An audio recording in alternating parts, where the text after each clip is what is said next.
Tropius has got to be one of the coolest, yet most horrendous Pokemon when it comes to competitive play. Game Freak has truly done my banana dinosaur dirty as hell. The thing's a grass flying type, which is already pretty bad by itself, but when you take a look at its stats, you're thinking, what exactly is going on here? How can they make this thing so bad? Well, here's the thing. That's actually not even Tropius. I'm showing you Swadloon's stat spread. This is Tropius, and it's literally just about as useless. It's got some HP, but I mean, getting this thing to do anything is an absolute monster of a task. So here's what I'm gonna do. First of all, we're gonna start off with some Sun, which can help us out. And what we really need to do is try to get behind a substitute. Behind a sub, there's a small chance that we can start to boost up with Dragon Dance. As we focus on becoming not trash, we might even be able to get into Lychee Berry range, which now gives us an extra +1 boost to our attack. Our ability Harvest is now going to be able to regenerate another Lychee Berry and start stacking attack up, which is much needed. The cool part is we're now going to go ahead and click Fly. Not only is this a stab flying move, but while we're in the air, this allows Harvest to activate again as a guaranteed chance since the sun is up. And with tons of boosting help, this thing can actually hit kinda hard. Getting a Lychee Berry in the air is honestly just kinda hilarious. Other than that, we've got Terra ground boosted, all reliable Earthquake. And today, it's time for Tropius to go farming for some kills.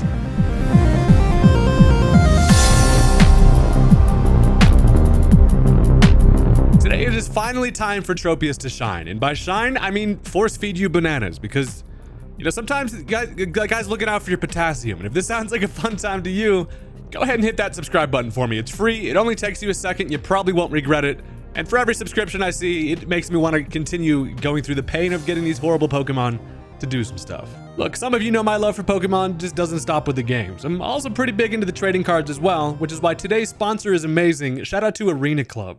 No one knows better than me the absolute struggle of first of all trying to buy cards, pull the ones you want, and then send them off to be graded. It's honestly pretty damn difficult, especially when PSA's grader seems to be angry that day. Arena Club has created an all-new way to approach the hobby with their slab packs. With this, you can virtually rip a pack that's guaranteed to contain a graded card with a shot at an absolute grail, which is crazy. One day my luck will be good enough to get one of these things. They're extremely transparent in that they show you the exact cards that can be pulled from each tier of pack, along with the odds. So right now I'm legit about to open up a Ruby slab pack live to see what I get and show you how it goes down. Okay, first of all, animation just it completely gets your heart pumping. Okay, let's go. We got the Raikou V from Crown Zenith, and it's a PSA 10. Let's go. Honestly, I don't think I ever pulled this from Zenith, so I will absolutely take that. Okay, so check this out. This is one of my favorite parts. They make you a cash offer straight up immediately. You can either choose to sell it right away at market value, or the card will just go right into your showroom.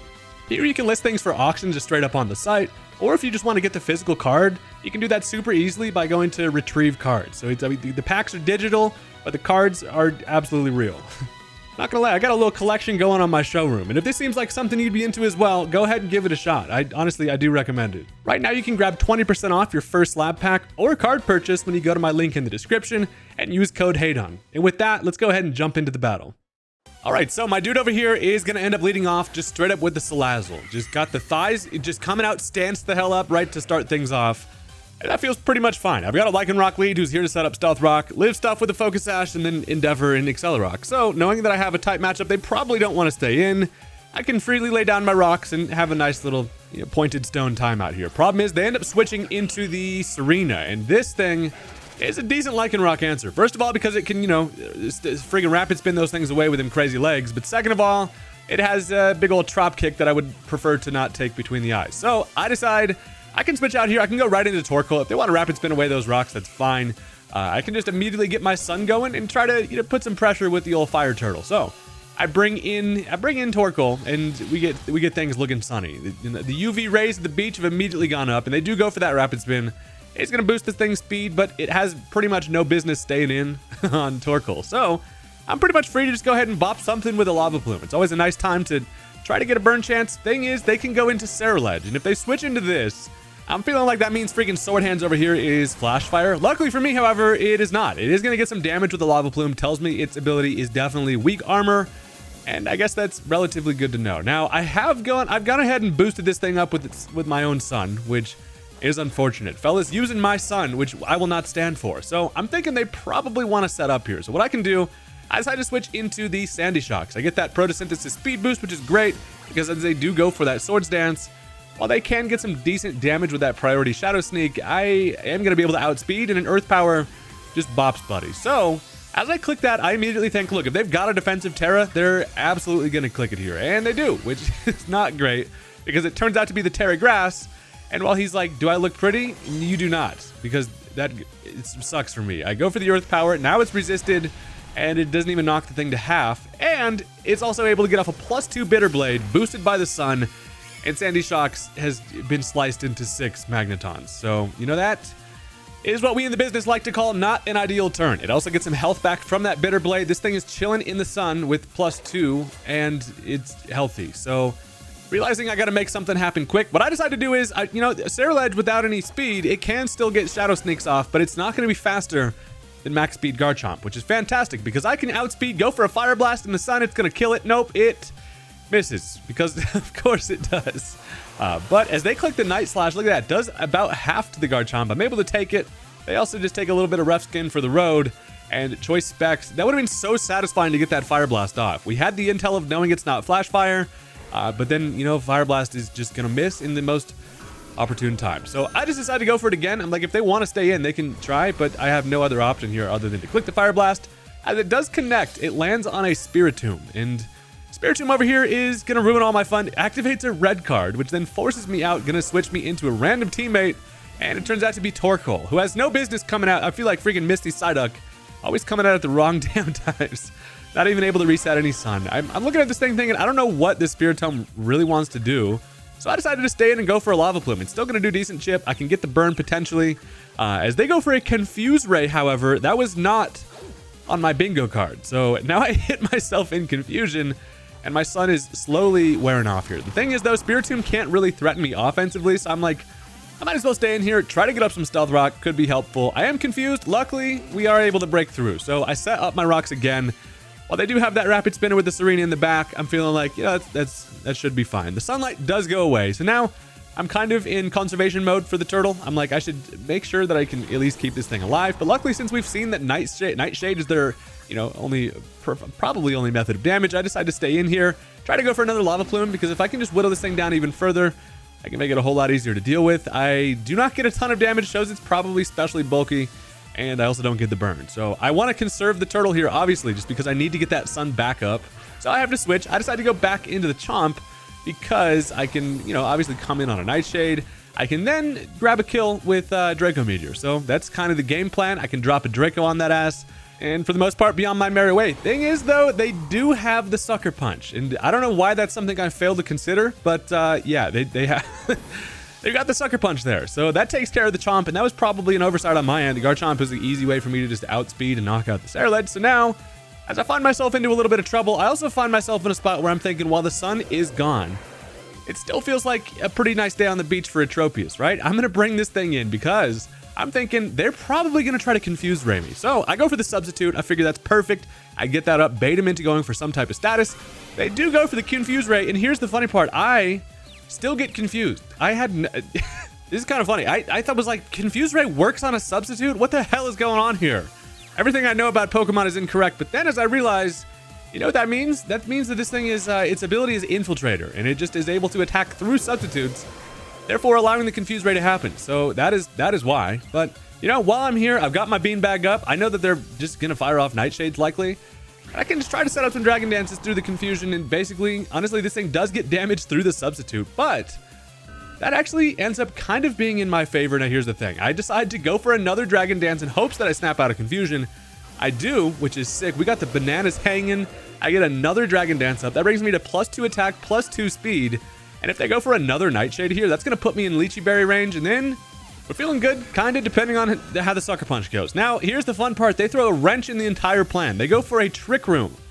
Revealing the Trick Room there is wildly unfortunate, because now, since I've boosted my speed so much, while Tropius generally struggles to be fast, now it's a bad thing to be fast, because they're going to outspeed you with that Nightshade. While it does knock me down to my Lychee Berry, however, that ends up being honestly beneficial for me, because that puts me in Lychee Berry range. I get that extra +1 for attack, and as I go for the Earthquake, I now am able to finish off the Spiritomb behind my Substitute, and while the Trick Room is up, I'm still feeling like it's pretty good value just being behind this sub and boosted up. Like, I'm going to be able to get an attack off on something no matter what. And it's time to see how far we can take our dinosaur friend. So they decide to go into the Serena here. Now this thing, they saw the earthquake, so they're probably thinking my coverage is probably just like grass and ground. So they're like, I can go for a rapid spin here. They are going to be able to outspeed being slower under Trick Room.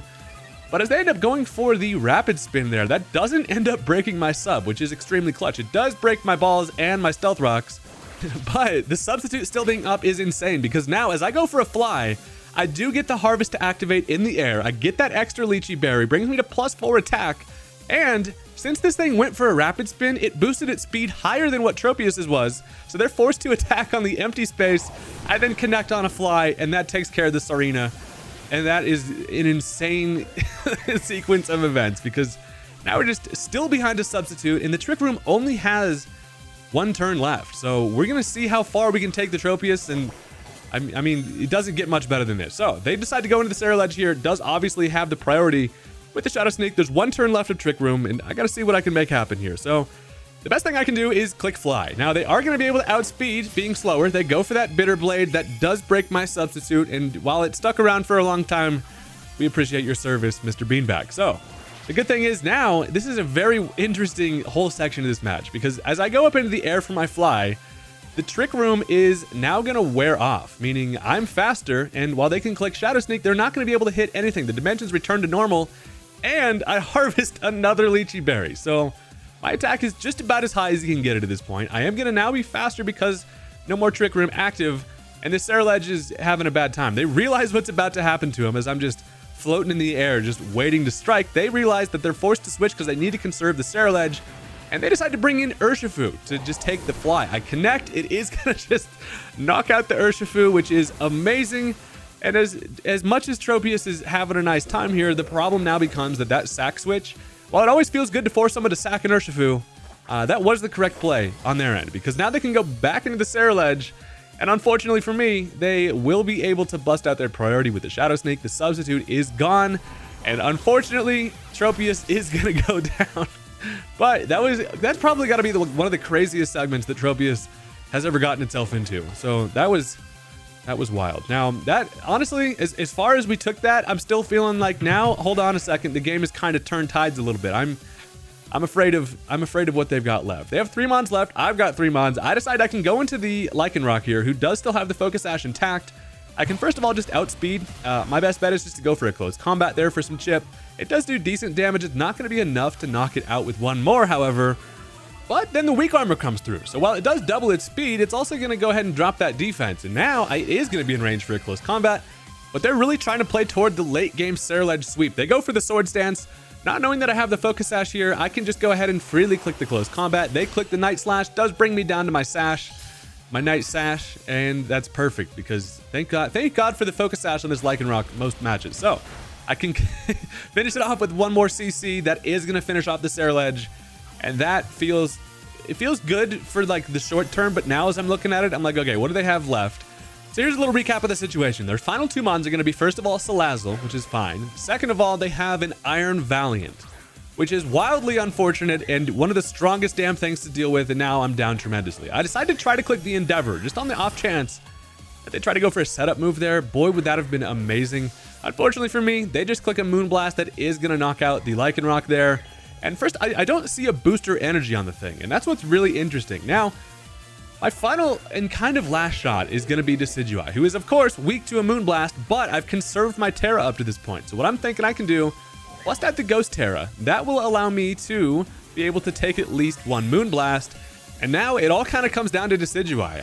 A Moonblast is going to hurt depending on what this thing's working with. I fear this thing being choice specs, but I'm still feeling good. I can take 1 attack no matter what. I can get off a Leaf Blade and have myself a time. Now, it fire off the Moonblast, and that does about half. The big thing is, though, it does not knock me out. Now, as I get my Leaf Blade off, that does do some big damage, and here's the situation.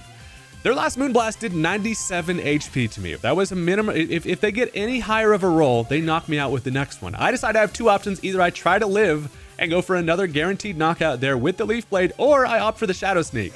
Now, I decide to go for the Shadow Sneak because I'm thinking with a spell tag with a Terra Ghost, surely it kills, right? Nope, it barely is able to live. And as I go for this next Moonblast, well, I had a shot to be able to live that. It does 1 HP more than the last Moonblast, and unfortunately, that is going to knock out the Decidueye. So that is an insane situation, and now final mon of mine is going to sadly be the Torkoal, who, you know, it might just be the turtle that could. I can at least get off a Lava Plume here. They go for another Moonblast. I don't think this thing is specs. Now, here's the funny part. I live it with 2, which is absolutely diabolical. And I can fire off another Lava Plume. It might have been choice specs there. I don't think it was. I think it was just a modest. But then again, if they had any other attack, I don't know. I'm able to finish off the Valiant, though, which is insanity. But unfortunately, they do still have a Salazzle left. And since this damn thing is at full health and fast as hell, I am a turtle hanging on with an inch of my life, and unfortunately for me, they can just finish me off. Now, things get a little interesting because they decide to go for the Encore, and at first, I was kind of confused as to why they clicked that, but it actually kind of makes sense, right? They Encore me into the Lava Plume. If I had Earth Power like most Torkoal do, I would have clicked it there. It forces me to go for another Lava Plume, and the reason why they Encore me is because now they can safely go for an Overheat without risking the chance for that to miss. If that was their only attacking move, they didn't want to run the chance to miss, which is smart. That's going to be able to finish me off, and that is going to be the end of the game there. And that was a crazy match where Tropius did some nonsense, but sadly they're able to pull it off, and honestly, that's fine. That was a really ridiculous game, and I had a lot of fun with it. And sometimes, you know, it's the way it goes. They played well. So that's now going to bring us into game number 2, because I want to see if I can get this Tropius to at least try to do a little bit of something. It's harvesting time, baby. At least we're going to try. So let's go ahead and just jump into the next match. All right, so this time my opponent is going to lead off with the Greninja, which is not something I've really expected, but as I've got the Lycanroc, I'm feeling like, you know, this is still fine. I can either guarantee my Stealth Rock up, or if I expect him to click like a Surf or something, I can live it with my Sash, go for an Endeavor, and then finish it with an Accelerock. However, they decide to pull out the Water Shuriken, which is gonna do some damage. It's not gonna quite knock me down to my Sash, though. It only brings me to about a half, which is kind of surprising. But it's a very interesting interaction here because that flinches me, which is something I forgot that move even does. But then that activates my Steadfast ability, making me faster. But then I'm like, I can't really, it's not Dark type anymore. I don't really have a great option to stay in there. So I'm like, well, you know, that was a weird ass turn. But I decided to just bring in the turtle. I figure I can at least make it sunny, reduce some water damage a bit. But they decide now to set up some spikes. So it is going to be, you know, more of a lead Greninja there with the spike setup, and I figure they probably just go for that again, either that or they're afraid of something like a Solar Beam. So I figured I'm just gonna switch into the Tropius, and sometimes you just gotta go into the guy and just try to get something going. It's not gonna be easy, but the best way to start is to just send his big ass out there. So I guess I go into Tropius. They do set up another layer of spikes, which honestly is fine, and of course, being 4 times weak to an Ice Beam, you figure that's probably what they're gonna click here. So what I decided to do is go for the Terra Ground, and while that still allows me to be weak to the Ice Beam, my calculations are correct. I think I would have enough and then still be able to set up a Substitute, which would put me in a Leech Berry range. And while that would be all good and well, it just doesn't end up happening. They switch into the Goodra instead, and you know, thick-ass Goodra over here is now going to be staring at my dumbass going for a Terra Ground for pretty much no reason. But it's fine, because I still get up a free Substitute, and honestly, anytime that Tropius is allowed a free Substitute, something is about to happen, or at least we're going to try our damn dino best. So I just go for a Dragon Dance here. Goodra is going to be slower, which is actually kind of nice. Tropius doesn't ordinarily get to move first on things, you know, before getting up its first Dragon Dance. So we start dancing up, and now we get that +1 to both attack and speed, which is insanely needed. The best part is the Goodra ends up going for the Muddy Water here, and while that is going to be a super effective hit on my ground type ass, it is also going to be reduced damage due to the sun, and that doesn't even break the Substitute, which is diabolical and amazing for me if you're this Tropius, because now that allows me a second Dragon Dance, and that's a good start. I mean, this thing needs like 3 of them to be able to start doing something, but hey, I got a couple of Dragon Dances going, and that feels amazing, most of all because now as they go for another Muddy Water, while that is going to break the Substitute, I'm pretty much sitting here thinking there's almost no reason for me to not just go for another Substitute. If I can end this matchup versus this Goodra behind a Substitute, boy, would that be a nice time to be a Tropius. So I almost considered just letting this thing go for another Muddy Water to, you know, just try to knock me down into Lychee Berry range. But the problem is, being ground type, I'm now weak to the Greninja's Water Shuriken. So, you know, I need to kind of play around that. But as they go for another Muddy Water, as I Substitute, it is not going to break the sub once again. And I either can set up another Dragon Dance, or I can try to take this sub as far as I can. And I decide it's probably in my best interest to just fire off a Quake here. Now look, I've got a couple of Dragon Dances and the Earth on my head, so And Earthquake is going to knock out the Goodra, which, you know, Tropius does not one-hit KO things often, but sometimes we get it going, and that is amazing because that's a dead Goodra, a decently large threat out of the way. And now as they decide to bring in Go-Goat, I'm like, damn, bro is the GOAT for real. I do have the fly, and it's time to just get some nonsensical flies going. They probably go into this thing thinking that most people just expect, like, you know, just grass in the Earthquake, but as they end up going for the Horn Leech here, it's gonna miss me because I'm in the freaking air. The sun does go away, doesn't really matter at this point. But what does matter is that a fly is about to absolutely demolish this thing. It would be so great if I could knock this thing out and still retain my substitute. But at this point, they're forced to bust out their own Terra. The funny part is their grass type is going to go for the Terra Ground also. And sadly, that Terra Ground means that it's going to be able to live a fly. It does still do a lot of damage, and I get hurt by a Rocky Helmet. But now they can just go ahead and Leaf Blade me, and that is going to take care of my substitute. But I'm still faster and, you know, still decently fine here. I at least forced them to have to use their Terra, which honestly still feels like some pretty good value. So what I can do here now is hopefully just grab another kill. I can go for an Earthquake, able to outspeed, obviously. We're a couple of grassy boys with some bowl cuts, and an Earthquake is now going to finish it off. So, hey, I take care of a Goodra, I take care of a Go-Goat. It's already not a bad day to be a Tropius. Now, they can potentially just go into Greninja and outspeed with the Water Shuriken. Just depends on whatever they want to end up doing here. They are going to end up bringing in the Talonflame, though, and I'm like, hey, that's fine. I can outspeed this thing, actually, with 2 Dragon Dances, and I can go for a Fly and get some more shenanigans going. But they decide to dip out against the Tropius, that's got to be the first time Tropius is forced to rage quit, and that is satisfying. Now, while that game ends, luckily we have the technology to see how exactly that would have ended, and let's go ahead and take a look. First of all, the Talonflame's about to find out what a real flyer looks like, and that thing just gets demolished by a fly, and that feels nice. Now, as they bring in the Greninja, you're thinking to yourself, they would click surely they can click the Water Shuriken. Nope, this is my story now. Earthquake is going to straight up knock that frog out, and that's another kill for the Tropius.